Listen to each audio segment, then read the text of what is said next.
11ನೇ ಅಧ್ಯಾಯದ 54ನೇ ಶ್ಲೋಕ. ಭಕ್ತ್ಯಾ ತ್ವನನ್ಯಯ ಶಕ್ಯಃ ಅಹಂ ಏವಂ ವಿಧೋರ್ಜುನ ಜ್ಞಾತುಂ ತ್ರಷ್ಟುಂ ಚ ತತ್ವೇನ ಪ್ರವೇಷ್ಟುಂ ಚ ಪರಂತಪ. ಭಕ್ತ್ಯಾ ತು ಅನನ್ಯಯ ಶಕ್ಯಃ ಅಹಂ ಏವಂ ವಿಧಃ ಅರ್ಜುನ ಜ್ಞಾತುಂ ದ್ರಷ್ಟುಂ ಚ ತತ್ವೇನ ಪ್ರವೇಷ್ಟುಂ ಚ ಪರಂತಪ. ಪರಂತಪ ಅಂತ ಇಲ್ಲಿ ಅರ್ಜುನನಿಗೆ ಶ್ರೀಕೃಷ್ಣ ಪರಮಾತ್ಮ ಸಂಬೋಧನೆಯನ್ನು ಮಾಡುತ್ತಿದ್ದಾನೆ. ಎಲೆ ಶತ್ರುತಾಪಕನೇ, ಶತ್ರುಗಳನ್ನು ಸಂಹರಿಸಿದವನೇ ಅಂತ ಅರ್ಥ. ಒಂದರ್ಥ ಶತ್ರು ಸಂಹಾರಕನೇ ಅಂತ ಒಂದರ್ಥ. ಇನ್ನೊಂದರ್ಥ ಒಳಗಿನ ಶತ್ರುಗಳು, ಕಾಮಕ್ರೋಧಾದಿಗಳನ್ನೆಲ್ಲ ಗೆದ್ದವನು, ಇಂದ್ರಿಯ ನಿಯಂತ್ರಣವನ್ನ ಸಂಪಾದನೆ ಮಾಡಿರುವನು ಅಂತ ಇನ್ನೊಂದರ್ಥ. ಅಂದ್ರೆ ಯಾರು ಆ ರೀತಿಯಾಗಿ ಕಾಮಕ್ರೋಧಾದಿಗಳನ್ನ ಗೆದ್ದು ಇಂದ್ರಿಯ ನಿಯಂತ್ರಣವನ್ನು ಮಾಡಿಕೊಂಡಿರುತ್ತಾರೋ ಅಂಥವರಿಗೆ ಭಗವಂತ ಅನುಗ್ರಹವನ್ನ ಮಾಡ್ತಾನೆ. ಅಹಂ ಏವಂ ವಿಧ ಅಹಂ, ಭಗವಂತ ಈ ರೀತಿಯಾಗಿರ್ತಕ್ಕಂಥ ಭಗವಂತ ವಿಶ್ವರೂಪ ದರ್ಶನ ಅಂದ್ರೆ ಏವಂ ವಿಧ ಅಂದ್ರೆ ಏನು, ಈಗಾಗಲೇ ವಿಶ್ವರೂಪ ದರ್ಶನ ಮಾಡಿಸ್ತಾ ಮತ್ತೆ ತನ್ನ ಚತುರ್ಭುಜದ ರೂಪಕ್ಕೆ ಬಂದಿದ್ದಾನೆ. ಇದೆಲ್ಲ ಒಂದಾದ್ರೆ, ಭಕ್ತರ ಭಕ್ತಿಗೆ, ಭಕ್ತರ ಪ್ರಾರ್ಥನೆಗೆ ಒಲಿಯುವ ಭಗವಂತ ಅಂತ ಇಂತಹ ನಾನು ಅಂದ್ರೆ ಎಂದೆಂದೂ ಭಕ್ತರ ಪ್ರಾರ್ಥನೆಯನ್ನು ಆಲಿಸುವ, ಭಕ್ತರ ಭಕ್ತಿಗೆ ಒಲಿಯುವಂತ ನಾನು ಅಂತ ಅರ್ಥ. ಏವಂ ವಿಧ ಅಹಂ ಅರ್ಜುನ ಅಂತ ಸಂಬೋಧನೆ. ಏವಂ ವಿಧ ಅಹಂ ಅನನ್ಯಯ ಭಕ್ತ್ಯ ಜ್ಞಾತುಂ ದ್ರಷ್ಟುಂ ಚ ತತ್ವೇನ ಶಕ್ಯ. ತತ್ವೇನ ದೇವರ ಬಗ್ಗೆ ನಾವು ಸರಿಯಾಗಿ ತಿಳಿಬೇಕು, ಸರಿಯಾಗಿ ದೇವರ ಬಗ್ಗೆ ತಿಳಿಬೇಕು. ತಿಳಿಯೋದು, ತಿಳಿದ ಮೇಲೆ ದೇವರನ್ನ ನೋಡಬೇಕು. ಬರೀ ನೋಡಿದಾಗಲ್ಲ, ದೇವರ ಒಳಗೆ ಪ್ರವೇಶವನ್ನ ಮಾಡಬೇಕು. ಹೀಗೆ ಜ್ಞಾತುಂ ತಿಳಿಯೋದು, ದೇವರನ್ನ ತಿಳಿಯೋದು ಅಂದ್ರೆ ಒಂದು ಪರೋಕ್ಷ ಜ್ಞಾನ ಅಂತಾರೆ ಇದಕ್ಕೆ. ಪರೋಕ್ಷ ಜ್ಞಾನ ಶಾಸ್ತ್ರ ಭಗವಂತನ ಬಗ್ಗೆ ಏನು ಹೇಳ್ತಾ ಇದೆ ಅಂತ ಕೇಳಿ ತಿಳ್ಕೊಳ್ಳೋದಿದೆ, ಅದು ಪರೋಕ್ಷ ಜ್ಞಾನ ಅಂತ ಅದಕ್ಕೆ ಹೆಸರು. ಹೀಗೆ ಒಂದು ಪರೋಕ್ಷ ಜ್ಞಾನ. ಪರೋಕ್ಷ ಜ್ಞಾನ ಬಂದ ನಂತರದಲ್ಲಿ ದ್ರಷ್ಟು, ನಾವೇ ಸಾಕ್ಷಾತ್ತಾಗಿ ನೋಡೋದು, ಇದಕ್ಕೆ ಅಪರೋಕ್ಷ ಜ್ಞಾನ. ತಪಸ್ಸಿಗೆ ಕೂತಿರ್ತಕ್ಕಂಥ ಧ್ರುವ ಕಣ್ಣು ಬಿಟ್ಟಾಗ ಭಗವಂತ ಮುಂದೆ ಇದ್ದ. ಪ್ರಹ್ಲಾದ ನರಸಿಂಹದೇವರನ್ನು ನೋಡಿದ್ದಾನೆ. ಹೀಗೆ ಅನೇಕ ರೀತಿಯಲ್ಲಿ ದೇವರನ್ನ ಸಾಕ್ಷಾತ್ತಾಗಿ ನೋಡೋದು ದರ್ಶನ. ಮೊದಲು ತಿಳಿಯೋದು, ತಿಳಿದ ಮೇಲೆ ಸಾಧನೆಯನ್ನ ಮಾಡಿ ನೋಡೋದು. ಬರೀ ತಿಳಿಯೋದು, ಬರೀ ನೋಡೋದು ಮಾತ್ರ ಅಲ್ಲ, ಪ್ರವೇಷ್ಟು, ದೇವರು ಇದ್ದಂತ ಜಾಗ, ದೇವರೆಲ್ಲ ಕಡೆ ಇದ್ರು ಕೂಡ ದೇವರು ವಿಶೇಷವಾಗಿ ಸನ್ನಿಹಿತನಾಗಿರ್ತಕ್ಕಂಥ ಜಾಗ ವೈಕುಂಠ ಲೋಕ. ಅಂತಹ ಲೋಕಕ್ಕೆ ಹೋಗ್ಲಿಕ್ಕೂ ಕೂಡ ನಾವೆಲ್ಲರೂ ಸಮರ್ಥರಾಗ್ತೇವೆ.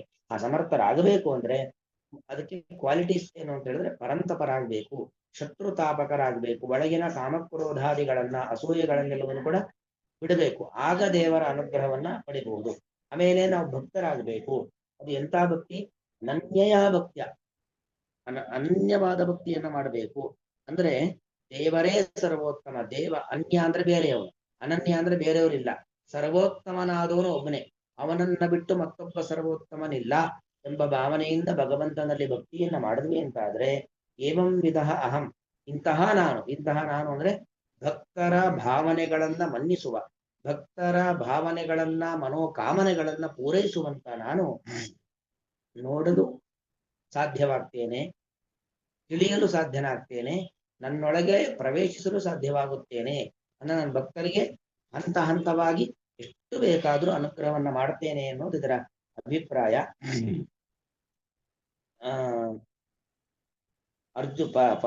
ಎರಡು ಸಂಬೋಧನೆ, ಒಂದು ಅರ್ಜುನ, ಇನ್ನೊಂದು ಪರಂತಪ.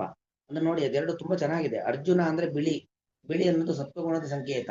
ಯಾವಾಗ ನಮ್ಮಲ್ಲಿ ಸಾತ್ವಿಕತೆ ಜಾಸ್ತಿ ಇರುತ್ತೋ ಆಗ ಮಾತ್ರ ನಾವು ಪರಂತಪರಾಗ್ಲಿಕ್ಕೆ ಸಾಧ್ಯ, ಶತ್ರುಗಳನ್ನ ಸುಡಲಿಕ್ಕೆ ಸಾಧ್ಯ. ನಮ್ಮ ಒಳಗಿನ ಶತ್ರುಗಳು ಮುಖ್ಯವಾಗಿ, ಹೊರಗಿನ ಶತ್ರುಗಳೇ ಅಲ್ಲ, ನಾವು ಅವ್ರನ್ನ ಶತ್ರು ಅಂತ ಅನ್ಕೊಂಡಿರ್ತೀವಿ. ನಿಜವಾಗಿ ಶತ್ರುಗಳು ಅಂದ್ರೆ ನಮ್ಮ ಒಳಗಿನ ಭಾವನೆ, ನಮ್ಮ ಆಲೋಚನೆ, ನಮಗೆ ಮತ್ತೊಬ್ಬರ ಮೇಲೆ ಇರ್ತಕ್ಕಂಥ ಅಸೂಯೆ, ಕೋಪ, ಅವರ ಒಳ್ಳೆತನವನ್ನು ನೋಡಿ ನಮ್ಮಲ್ಲಿ ಅದಿಲ್ಲ ಅಂತ ಸಹಿಸಿಕೊಳ್ಳಿಕ್ಕಾಗದೆ ಅವರನ್ನ ದ್ವೇಷ ಮಾಡುವಂಥದ್ದು. ಈ ರೀತಿಯಾಗಿ ಮತ್ತೊಬ್ಬರಲ್ಲಿರ್ತಕ್ಕಂಥ ಗುಣ ನನ್ನಲ್ಲಿ ಇಲ್ಲ ಅಂತ ದ್ವೇಷ ಮಾಡುವಂಥದ್ದು, ಇದೆಲ್ಲ ನಮ್ಮಲ್ಲಿ ಇರತಕ್ಕಂಥ ಮಾಲಿನ್ಯಗಳು. ಅದೇ ನಿಜವಾಗಿರ್ತಕ್ಕಂಥ ಶತ್ರು. ಹೊರತು ನಮಗೆ ಯಾರು ಹೊರಗಿನವನು ಶತ್ರು, ಖಂಡಿತವಾಗಿಯೂ ಅಲ್ಲೇ ಇಲ್ಲ. ನಮಗೆ ನಮ್ಮೊಳಗಿನ ಆಲೋಚನೆಗಳು, ನಮ್ಮ ಭಾವನೆ, ನಮ್ಮ ವರ್ತನೆ, ನಮ್ಮ ಆಲೋಚನೆ ಅದೇ ಶತ್ರುಗಳು. ಆ ಶತ್ರುತ್ವ ನಮ್ಮಿಂದ ದೂರವಾಗಬೇಕು ಅಂದ್ರೆ ಅರ್ಜುನರಾಗಬೇಕು. ಅರ್ಜುನರಾಗಬೇಕು ಅಂದ್ರೆ ಸಾತ್ವಿಕ ಆಲೋಚನೆ, ಸಾತ್ವಿಕ ಮಾತು, ಸಾತ್ವಿಕ ಕೆಲಸಗಳನ್ನ ಮಾಡಿದ್ರೆ ಮಾತ್ರ ಇಂತಹ ನಮ್ಮೊಳಗಿನ ಕಾಮಕ್ರೋಧ ಅಸೂಯಾದಿಗಳು ದೂರವಾಗತ್ತೆ. ಇಲ್ಲದೆ ಹೋದ್ರೆ, ಅರ್ಜುನರಾಗದೆ ಹೋದ್ರೆ ರಾಜಸ ತಾಮಸ ಸ್ವಭಾವವನ್ನ ಬೆಳೆಸಿಕೊಂಡು ಅದೇ ರೀತಿಯಾಗಿರ್ತಕ್ಕಂಥ ಜೀವನ ಪದ್ಧತಿಯನ್ನು ಅಳವಡಿಸಿಕೊಂಡು ಹಾಗೇ ಇದ್ವಿ ಅಂತ ಆದ್ರೆ ಒಳಗಿನ ಆ ಕಾಮಕ್ರೋಧಾದಿಗಳೆಲ್ಲವೂ ಕೂಡ ಅದು ಮತ್ತಷ್ಟು ಹೆಚ್ಚಾಗ್ತಾ ಹೋಗುತ್ತೆ. ಆ ಆಗ ನಾವು ದೇವರ ಅನುಗ್ರಹವನ್ನು ಪಡಲಿಕ್ಕೆ ಸಾಧ್ಯವೇ ಇಲ್ಲ ಅನ್ನೋದು ಕೂಡ ಇದರ ಅರ್ಥ. ಎಷ್ಟು ಸಾತ್ವಿಕರಾಗಿ ಎಷ್ಟು ನಮ್ಮೊಳಗಿನ ಕಾಮಕ್ರೋಧಾದಿಗಳನ್ನು ಬಿಡ್ತೇವೋ ಅಷ್ಟೂ ದೇವರ ಅನುಗ್ರಹವನ್ನು ಪಡಲಿಕ್ಕಾಗತ್ತೆ. ಎಷ್ಟೆಷ್ಟು ನಾವು ರಾಜಸ ತಾಮಸರಾಗಿ ಕಾಮಕ್ರೋಧಾದಿಗಳನ್ನು ಬೆಳೆಸ್ಕೊಂಡು ಹೋಗ್ತೀವೋ ಅಷ್ಟೂ ದೇವರಿಂದ ದೂರ ಆಗ್ತೇವೆ ಅನ್ನೋ ಎರಡು ಸಂದೇಶವನ್ನ ಭಗವಂತ ಈ ಎರಡು ಸಂಬೋಧನೆಗಳ ಮೂಲಕವಾಗಿ ಕೊಡ್ತಾ ಇದ್ದಾನೆ. ಅರ್ಜುನ, ಎಲೆ ಸಾತ್ವಿಕ ಶಿರೋಮಣಿಯೇ ಅರ್ಜುನನೇ, ಏವಂ ವಿಧ ಅಹಂ, ಇಂತಹ ನಾನು ಭಕ್ತರ ಅನುಗ್ರಹ ಮಾಡಲಿಕ್ಕೆ ಕಾಯುತ್ತಿರುವ ಭಕ್ತ ಅನುಗ್ರಹೋನ್ಮುಖನಾಗಿರ್ತಕ್ಕಂಥ ನಾನು ಅನನ್ಯಯ ಭಕ್ತಿಯಾತು, ಅನನ್ಯವಾದ ಭಕ್ತಿ, ನಾನೇ ಸರ್ವೋತ್ತಮ ಎಂಬತಕ್ಕಂಥ ಭಕ್ತಿಯಿಂದಾಗಿ ಜ್ಞಾತು ತಿಳಿಯಲು, ಮತ್ತು ದ್ರಷ್ಟು ನನ್ನನ್ನು ಸಾಕ್ಷಾತ್ಕರಿಸಿಕೊಳ್ಳಲು. ಅದು ಹೇಗೆ? ತತ್ವೇನ. ಯಾಕೆ ದುರ್ಯೋಧನನು ಕೃಷ್ಣನನ್ನು ನೋಡಿದ್ದಾನೆ, ನೋಡಿಲ್ವಾ? ಅವನಿಗೆ ಯಥಾರ್ಥ ಜ್ಞಾನ ಇತ್ತ? ಇಲ್ಲ. ರಾವಣನು ರಾಮನನ್ನು ನೋಡಿದ್ದಾನೆ, ಬರೀ ನೋಡೋದು ಮುಖ್ಯವಲ್ಲ, ತತ್ವೇನ ಜ್ಞಾತುಂ ತತ್ವೇನ ದ್ರಷ್ಟುಂ, ಯಥಾರ್ಥವಾಗಿ ಅವನು ಯಾರು, ಅವನ ಸಾಮರ್ಥ್ಯ ಏನು, ಅವನ ಅಚಿಂತ್ಯದ್ಭುತವಾದ ಶಕ್ತಿ ಏನು, ಅವನ ಗುಣಪೂರ್ಣತೆಗಳು ಹೇಗಿದೆ, ಅದೆಲ್ಲವನ್ನು ಕೂಡ ತಿಳಿಲಿಕ್ಕೆ ನೋಡ್ಲಿಕ್ಕೆ ಅಷ್ಟು ಮಾತ್ರ ಅಲ್ಲ, ಪರಂತು ಬಯಲೆ ಶತ್ರುತಾಪಗಳೇ ಪ್ರವೇಷ್ಟುಂಚ, ಪ್ರವೇಶಿಸಲು ಕೂಡ ಶಕ್ಯನಾಗುತ್ತಾನೆ. ಅಹಂ ಶಕ್ಯ, ನಾನು ಶಕ್ಯನು. ಅಂದ್ರೆ ದೇವರು ಅಂದ್ರೆ ಅದೆಲ್ಲೂ ಕೈಗೆ ಸಿಗದ, ಕೈಗೆಟಕದ ಒಂದು ವಸ್ತು ಅಲ್ಲ. ನಾವು ಒಲಿಸಿಕೊಳ್ಳಬಹುದಾಗಿರತಕ್ಕಂತಹ ಅತ್ಯಂತ ಸುಲಭದ ಒಂದು ವಸ್ತು ಅನ್ನೋದನ್ನು ಭಗವಂತ ನಮಗಿಲ್ಲಿ ತೋರಿಸಿಕೊಡ್ತಾ ಇದ್ದಾನೆ.